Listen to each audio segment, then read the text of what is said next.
What's going on, guys? This is the first Q&A that we've done in a while, and we're keeping this rather informal, but we wanted to be able to touch on some questions that you guys had across the social media space. And we've got a handful of good ones. It's going to be a kind of quick in and out, but at least we'll be able to get to some of these questions that you had. So, hitting the ground running. How do you deal with clients that report they don't eat, yet still aren't losing weight? Did you want to take this one first or me? That's a loaded question. It is a loaded question.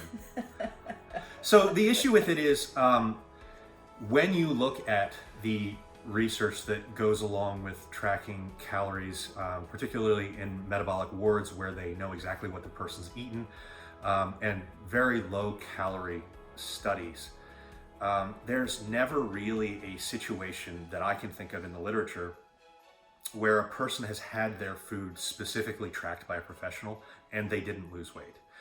And so what that generally tells us is one of two things.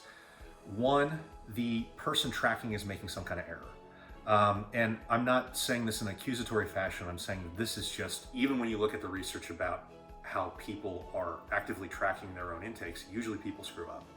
So hopefully, in most cases, the screw ups are small. And then what you can do is you can adjust down in the calories, and that calorie count is probably lower than what they're actually eating, but it counterbalances the errors that they're making. Now, in some cases, people are making larger errors and they don't really understand that they're doing that. And this is one reason that I don't like macros for the large majority of people. I don't think that people can do macros well. I think that macros is a very advanced technique, and I don't think that it's appropriate for the large majority of people. And the research kind of backs that up. Most people are off by several hundred calories per day in accuracy, and even registered dietitians are usually off by 100 to 200 calories per day. So if registered dietitians can't do it correctly, why does it, a guy that thinks that he just watched one YouTube video think that he can do it correctly? So how do you deal with a client that reports that they're not eating anything yet still aren't losing weight?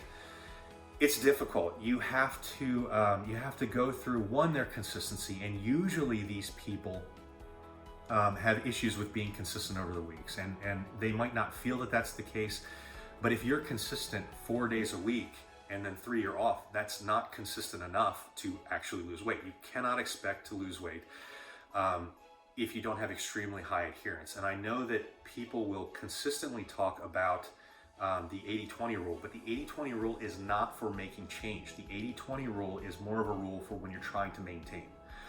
So when you are trying to lose fat or lose weight, even to gain weight, it's usually more a 90-10, 93-7. And that time that you're off, it's really dependent on how well you moderate. And I've had some 5-foot females, I've had multiple 5-foot females that their 7% off is a whole pizza, and then they don't know why they can't lose body fat. It's that relative calorie thing, and I think that I made a post about that a few days ago on Instagram, that relative calories are huge. And a guy that's my size, that's 235 pounds, I can eat half a pizza and I'm okay. If you're a 5-foot girl, or if you're literally anybody under like 160 pounds or so, those calories really seem to add up much more quickly. Now, obviously, I'm throwing that number out just arbitrarily, but it seems that once you start to get down into that range, it becomes much more significant when you do go off. So as far as dealing with those clients, you try to get them to figure out if there's anything that they're not counting, particularly sauces, what they're cooking in, butters and oils that they're cooking in, condiments that they're using. Coffee creamer. Coffee creamer is a huge one. I actually had one guy who was drinking 800 calories in coffee creamer a day, and he didn't know why he couldn't lose weight. And then we adjusted that, and then he lost 80 pounds, I think. The calories are always coming from somewhere, and it's usually somewhere that you don't think that they should be coming from, or think that really add up in that way. But almost always the case is that there are calories coming in somewhere that you're just not aware of. And we don't say that to be accusatory or mean in any way. It's just that all of us are extremely unaware of truly how much we are eating over the course of the day. So if you're not losing weight, you are not in a calorie deficit. And if you think that you're eating 1,000 or 1,200 calories, you're probably eating significantly more than that. Well, the other thing I've noticed, I mean, working with hundreds and hundreds of clients, the other thing that I've really noticed about this is, especially for you new coaches out there, you'll read online that, you know, X times their body weight is what you should be shooting for watching the dog run around. X times is what you should be watching, you know, like 12 times body weight. They should be in a cut or whatever it is. Now, I found that to be true for athletic individuals. I have not found that to be true for relatively sedentary individuals. And if you're getting less than 5,000 steps per day, you are dead sedentary. You're sedentary. Dead sedentary. Yeah.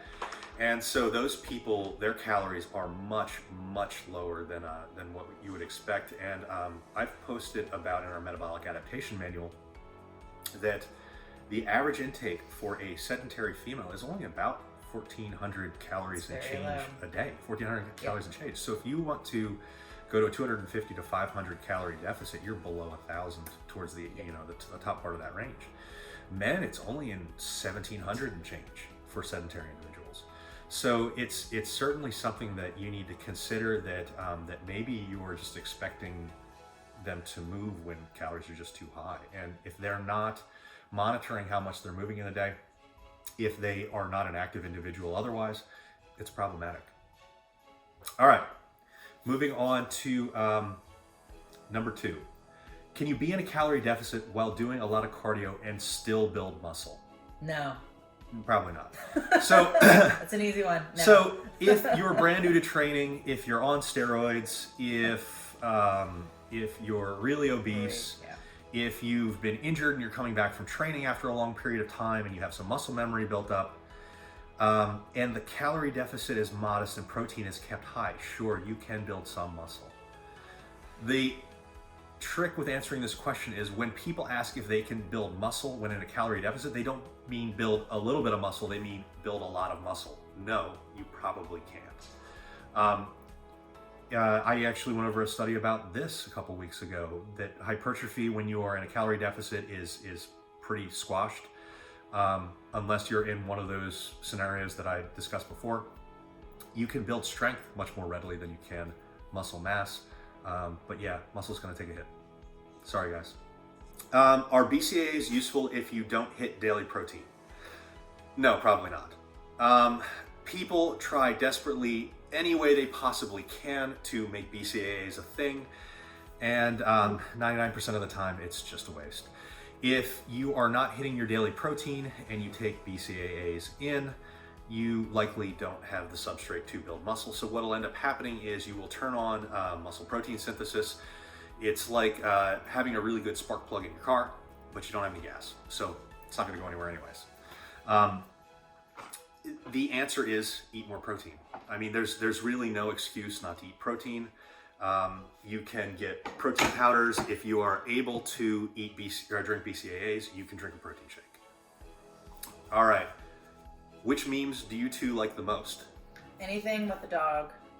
I like the memes that actually will help teach you something. I mean, I like the ones that talk about the fitness and nutrition I'm here to learn. and mock the established ideas that might not be true and that are constantly harped on by a lot of fitness bros.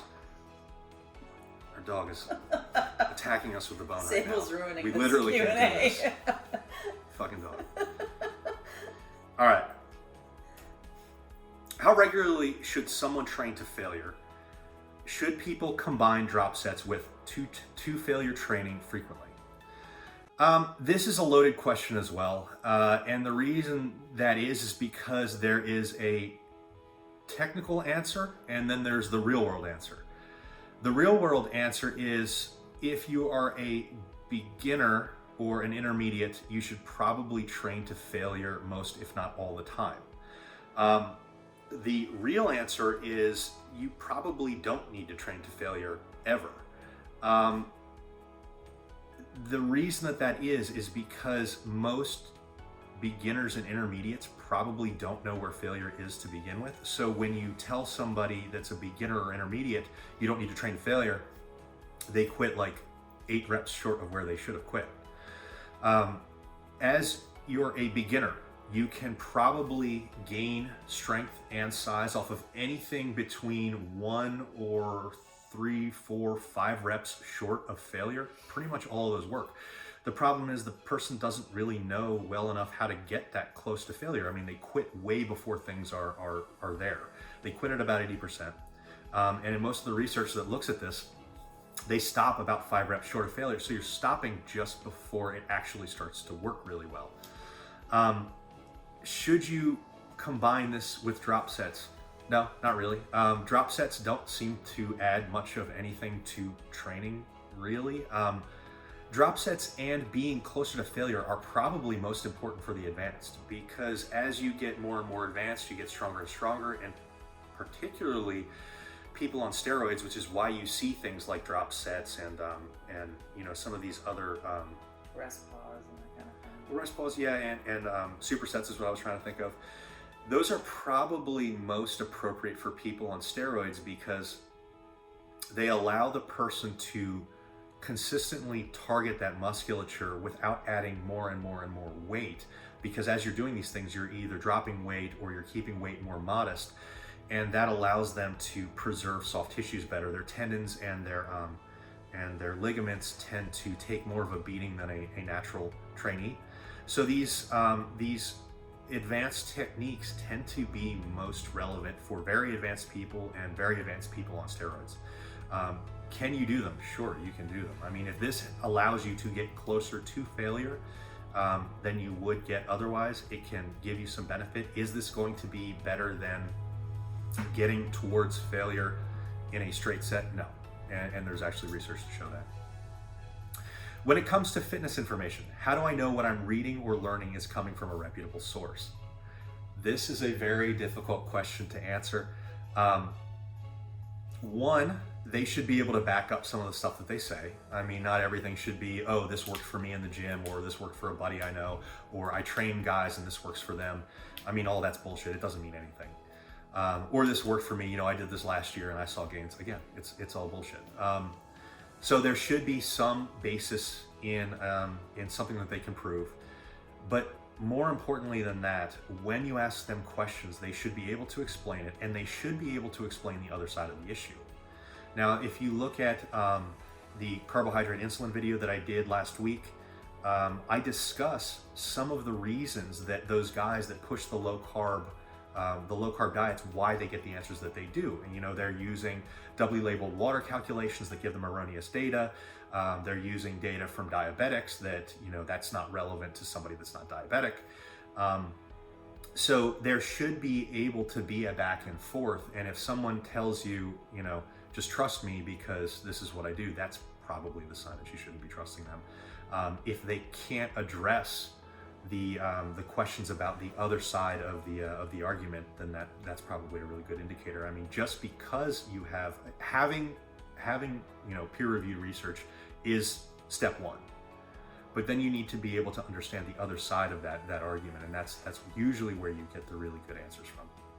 And also think about if somebody is trying to sell you something. So a lot of these Instagram, you know, influencers that you see are trying to sell you some sort of, you know, metabolism increasing supplement or just something. They're trying to sell you some sort of supplement or whatever it is that they're trying to market to you. That's usually a red flag as well. And also just any type of logical fallacy that you see, you know, appeals to authority is a big one that I see on the internet all the time. All those types of things are indications that the person is not truly a reputable source of information. Yeah, doctors and PhDs are often some of the worst sources of information here. You know, and one of the things that really stands out to me too is, especially with professional bodybuilders, you know, that's usually one of the biggest things is the people that get offended about things like the BCAA research are people that really give weight to professional bodybuilders. And what they're not really understanding is professional bodybuilders who use BCAAs, they have no backing for why they use it. EAAs, they have no backing for why they use it. Even if they do use it, it doesn't mean because they use it, that's why they are where they are. If you are taking massive amounts of steroids and you take some BCAAs, it's probably not going to hurt your journey. Right.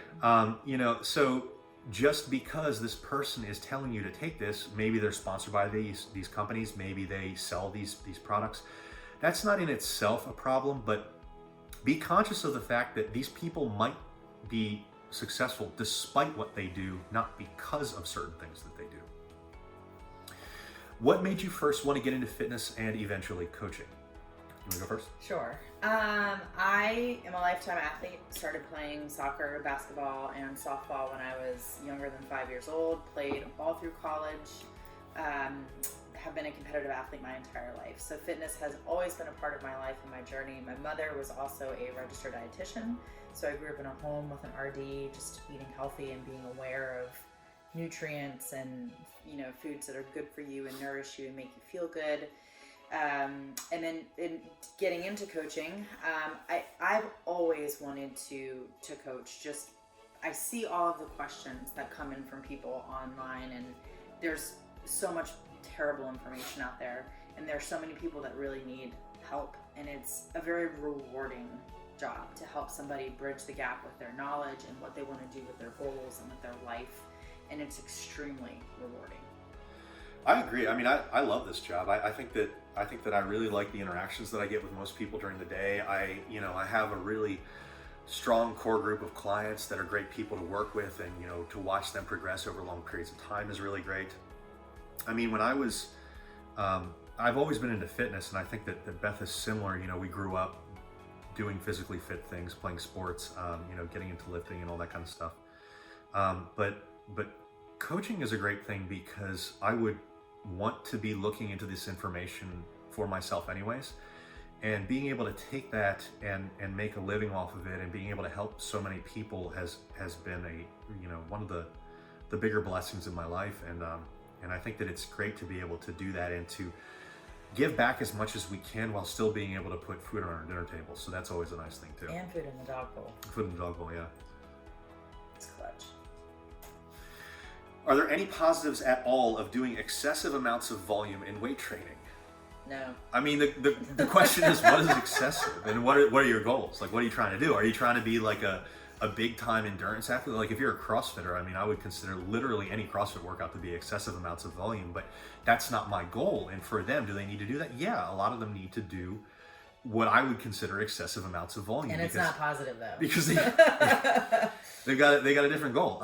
You know, we always talk about the general recommendation that I give of 10 to 20 working sets per muscle group per week for hypertrophy. And there are hypertrophy studies going up to, I remember one by Schoenfeld that went up to about 42 sets per week. And they showed a benefit to doing that. Now, the problem was diminishing returns massively kicked in somewhere in the mid 20s or so for most muscle groups. I think that with legs you can go up to 30 and you're usually pretty okay. But I think that also with legs, I would probably split up hamstrings and glutes from quads if I was going to count muscle groups. So is there a benefit to doing excessive amounts? And by excessive, I'm probably talking about going significantly north of 30. Yeah, I would say so. I'm not going to tell you to do that because one, I think you're wasting your goddamn time, because the percentage difference that you're going to get going above that is going to be counterbalanced by the massive time sink that you're going to be putting in. And by the fact that over time, I mean, I think that you'd be very likely to institute some kind of injury there at some point. You got to worry about your recovery as well. Like, it's really going to add in, yeah. I mean, you'd be better off spending your time resting, eating well, going to the grocery store. Cook your food, because everybody's going to tell me that they don't have time to cook then. Like, I mean, there are much more. You've got a basket, and you need to fill the basket. You can pick super tiny rocks, or you can pick the big rocks. Pick the big rocks. You know, go through 10 to 20 working sets for most muscles. Take some up to mid 20s, maybe 30. You know, in certain cycles, and stop doing insane amounts of stuff, because it more is not better in this exactly project. What I was going to say. Minimum effective dose. Yeah, well, you know, optimal dose, but you know, certainly not maximal. Right. And we've talked about this in the group. There are some training protocols that try to get to that maximum effective dose, and I think that that's kind of missing the point. I don't think that that's the best way to to push hypertrophy or strength, I think that you try to find that optimal dose, because you're not trying to go to an overreaching phase in every block that you do. That becomes problematic. Yep. All right, this is a really good one. How do I stay consistent with an ever-changing work schedule? I feel like I'm always starting over and constantly failing. So this is, again, a very loaded question. For this type of scenario, and I do have several clients who have very, very busy work schedules. They're shift workers, so their schedules are changing pretty dramatically. These people need to focus the most, I would say, on their nutrition, on what they're eating, because that is something that you can control no matter if you're at work or at home. You can control that what you put into your mouth with your own hands is always within your control. In terms of working out, this is where you need to really set realistic and achievable goals. So if your workout schedule is constantly changing, maybe 2 days a week is all you can devote to working out and getting to the gym, or even just walking around your neighborhood or riding a bike, whatever it may be. Your workout goals need to be realistic and need to be attainable and achievable. Yeah, and the answer to this is going to be different depending on who you talk to, and it's going to be generally dependent on schedule itself. Mm-hmm. For most people that have this question, they're probably a shift worker. Mm-hmm. And most shift workers, it's not like you're going to be on shift for 7 straight days for most people. So what we'll normally do is we'll see clusters of 3 or 4 days that they're on and then they're off. I would probably look into doing something like 3 full body workouts and then get them in however you can get them in, and potentially even 3 full body workouts and a flex workout, where maybe the 3 full body workouts you do to make sure that you're covering the majority of your things, and then the flex workout maybe be more like a bro day where you've got more like arms or shoulders or something that you want to work on particularly, but aren't necessarily important enough when you have this type of schedule to make an entire day out of. But then you can do that on a day that, on a week that maybe you've got a little bit of extra time. Maybe you're not held after at the hospital or wherever you're working, because this is usually hospital workers or like construction or truck drivers. And then have that flex day as a day that you get in when you can. If you can't, you don't get it in, but that's okay because you got in the other days. Now, sure, you can do it on 2 days and then maybe have some of the other days be like cardio or something like that you can get in on, in a short period of time. But the biggest thing with this is you need to stop thinking about this as, well, I need to be able to do this this workout that I saw on Muscle and Fitness, and that's not to bash Muscle and Fitness. That's to say these are more 9-to-5 job type programs, which is fine for the majority of people, but it might not be fine for you. So what can you get in? And this is usually where a coach is probably the right choice for you, because you're going to need to have something tailored for you, because the stuff that you get off the internet won't be for you. Mm-hmm. So can you make that work? Yes. The other thing that I want to point out is when you say I'm always starting over and feel like I'm constantly failing, what that says to me is that you're not constantly failing. You're actually resilient. You are taking the time to try to come back and do this again. And after feeling like you've been challenged and not succeeding or not meeting your goals again and again and again, it's time to get a coach. It's time to find somebody to make a plan that you can do, understanding that a lot of the reasons that people feel that they fail with this is because their time management is shit. And again, I just think the goals there are probably too lofty. So maybe. if you're failing constantly, that usually is a sign that your goals are too stretched. Unrealistic. They're too unrealistic. So that's where a coach, like Alan is saying, that's where a coach can help you to really define those goals and make sure that they are automatic wins for you and something that you can achieve easily and consistently. Well, and they have to be something that you can control too. Your goal of, I need to lose 50 pounds in 3 months, it's not going to happen, particularly if you've got a kid and a job and all these things. So what can you do? Can you get into 3 days a week weight training? Most people can. Can you meal prep twice a week? Most people can. Even shift workers can do that. And I think that, again, this is what are your big rocks? And your big rocks are time management with getting your meal prep done, meal prep like it's your job, and get workouts in where you can, even if that's, I'm stuck at the hospital, but I've got 10 minutes of downtime, I can go walk stairs. I used to do that all the time when I was on rotations in a hospital. I was doing surgery. I would bring a liquid meal for one of my main meals, and it was a 1,000-calorie shake, and I would down that in 5 minutes whenever I had the time. And when does this. When I didn't have the time, I would go and I would run up 13 flights of stairs to a hospital. And that's what you do. You don't have no options. That's just not the case. You don't have any options that you are aware of, which is, again, get somebody that can help you figure that out. Okay, last one. Workout goals. How to meet them for men versus goals, and how to meet them for women. We are the same. You're pretty much the same. I mean, there's no difference. The difference is men don't want to do legs and women don't want to do upper body.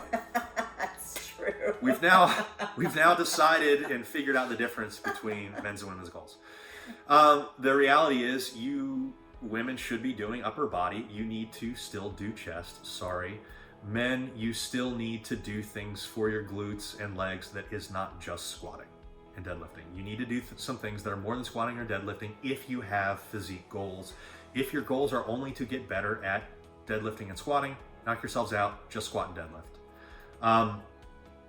As far as meeting those goals, the only difference that you will ever really find is sometimes women can handle slightly higher volumes than men can. There's the potential for them to recover a little bit better with higher volumes. But the same as with anyone else, if you have a physique goal, I would still shoot for the same and then adjust as you progress and as you think that you can recover. And one note here for the women, there actually is some decent data to show that women usually are not the best gauges of reaching failure. So we talked a little bit, one of the other questions prior to this was training to failure. And women are usually a little gun shy when it comes to pushing into that zone of discomfort. So I just anecdotally, I have some clients who they hate RIR and RPE because they will never get to the level that they need to get to. They prefer percentage-based work. So just for the ladies in the house, just be aware you are capable of far more than you likely think you are. Yeah, most people have probably seen me trash percentage work in one way or another, and I'm not anti-percentage work. In fact, I like it for 1 to 5 reps. My issue with it is that it becomes kind of a crapshoot after that. But if you have a client or yourself and you know that you're really bad at pushing yourself, just excessively bad at pushing yourself, percentage might be the right answer, because if the other options aren't working and you don't feel like you can push yourself, then you move to what does push you.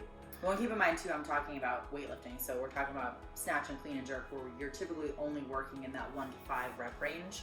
I don't do percentage work for stuff like bicep curls or lateral raises or that kind of thing. This is just strictly speaking to weightlifting. Yeah, I mean, my main issue with that is that when you start to look at things like 70 or 80% of 1 rep max that you would be using for things like isolation movements or more bodybuilding movements, I mean, at 70%, in tests with people, they get anywhere from about 18 to about, I think it was 42 reps. Yeah, I would say that's about right. So when your range on it is nearly 30 reps for the same percentage, it varies by the person, genetics, how long they're resting in between the sets, their tempo in the sets.